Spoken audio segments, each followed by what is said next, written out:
What are you going to be watching for on the ground there in the next few days?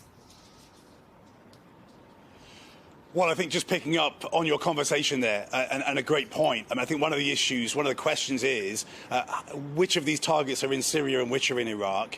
Iraq is a much more delicate balance for exactly the reasons that you were just talking about, because Iraq is both a partner of the US and a partner of Iran. And the danger is that if you over-target, if you like, might not be the right way to describe it, but if you overstep, perhaps you could put it that way, here in Iraq, then you push the Iraqi government towards the Iranians. You perhaps encourage the voices of those who say that the US should leave Iraq. And that is, of course, exactly the strategy of Iran. So that is one of the issues that the Biden administration will have been trying to weigh up when it calculates and made these plans for this mission tonight.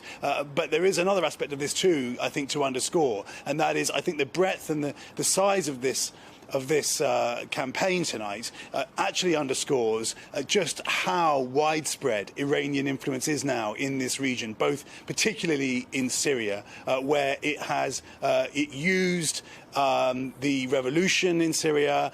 Then more recently, it used the somewhat of a withdrawal by the Russians to go and fight in Ukraine, to take more ground in Syria, and then even the earthquake to take more. So the Iranians are incredibly dug in Syria, particularly, and that is seen by Israel as an enormous threat.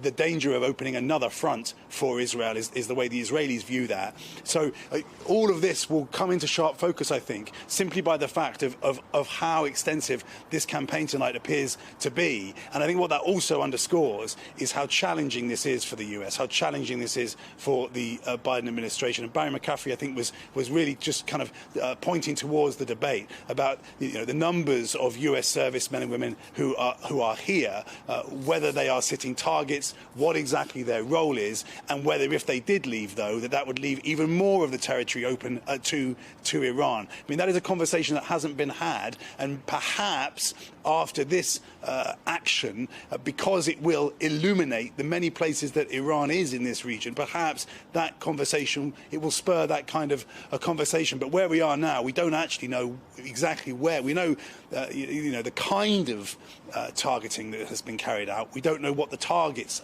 are. Perhaps around Damascus airport, perhaps around Aleppo airport, perhaps in eastern Syria, perhaps Iranian-backed militias here in Iraq. And just to underscore again, why do we know why these might be some of the targets? Because they've been targeted before by the Israelis and by the US. And again, that just goes back to the point. If you're trying to shift Iran's strategy to put pressure on Israel and push America out of this region, that is an incredibly difficult thing to do, that particularly Israel has been trying to do, and to some extent the US over many years. And so far, Iran has stuck to that strategy. NBC's Keir Simmons for us in Iraq. Keir, thank you so much. I want to bring back into our conversation former CIA Director John Brennan. Director Brennan, I want you to pick up on where Keir left off.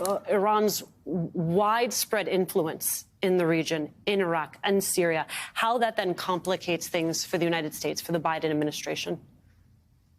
Well, one of the things in that CENTCOM statement that I think is quite clear was the very purposeful targeting of the Iranian Revolutionary Guard Al-Quds Force. The Al-Quds Force is that element of the Iranian Revolutionary Guard that is embedded with these militia and proxy groups throughout Syria and Iraq and other areas. And so it's clear that these strikes are designed to take down a lot of those Al-Quds Force members, which are Iranians. So although we may not be striking Iran itself, we are striking at the heart of their ability to continue to work with these proxy militias. So Iran has been a challenge to the United States in the Middle East over the past 40 years. And so it continues to provide support to a number of these militia groups that operate in these ungoverned areas. There are large swaths of eastern Syria, western Iraq, where the central governments have no control or influence over. Iran has gone into those areas, cultivated ties with these local groups, Mostly they're Shia, but they're also Sunni groups as well. They've done that in those countries. They have done it in Yemen. They also did it, obviously, in Lebanon with Hezbollah. And Iran continues to see this as their opportunity to flex their muscles in the region.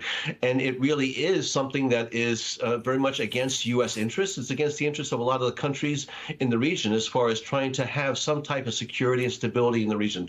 So will this deter the Iranians from doing this? No, I don't think it will. But the intention of these strikes is to seriously degrade the ability of the Quds Force to continue to work with these proxy groups and to degrade the capabilities of these militias to carry out attacks against U.S. forces.